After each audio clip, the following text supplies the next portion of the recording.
સીતારામ ને જય માતાજી. કેમ છો મારા ઇન્સ્ટાગ્રામ ના મિત્રો ને ફેસબુક ના મિત્રો? અરે તમે બધા મજામાં જ હશો અને હંમેશા મજામાં ભગવાન રાખે આપ સૌને. ત્યારે મિત્રો આજે સવારમાં 6:15 હું જાગ્યો અને નાઈન ફ્રેશ થઈને ખોડિયાર માતાજીના અને વર્ષાના દીવા અગરબત્તી ભરીને હું વિચારી રહ્યો હતો કે આજે કંઈક બહાર જવાનું થશે. પણ ત્યારે ભાવનાએ મને કહ્યું કે આજે રવિવાર છે અને આપણા બનાસની કાંઠે એટલે કે બનાસ નદીની કાંઠે આપણે જ્યારે નીકળીએ આપણી નદીના કિનારેથી ત્યારે ઘણા બધા પંખી ત્યાં આગળ ચણતા હોય છે. તો એમના માટે તમે ક્યારે વિચાર્યું છે? મેં કહ્યું ભાવના તારી વાત તો સાચી છે.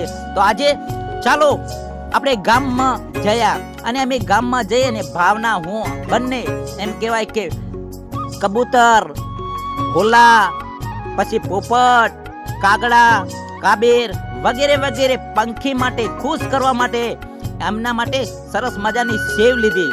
અને પછી હું અને ભાવના બંને જણા એમ કહેવાય કે કાબેર, કબૂતર અને કાગડા આ બધા માટે સેવ લઈને નદી કાંઠે આવી ગયા. અને પછી અમે ભોજનની એમના માટે સરસ મજાની વ્યવસ્થા કરી આપી.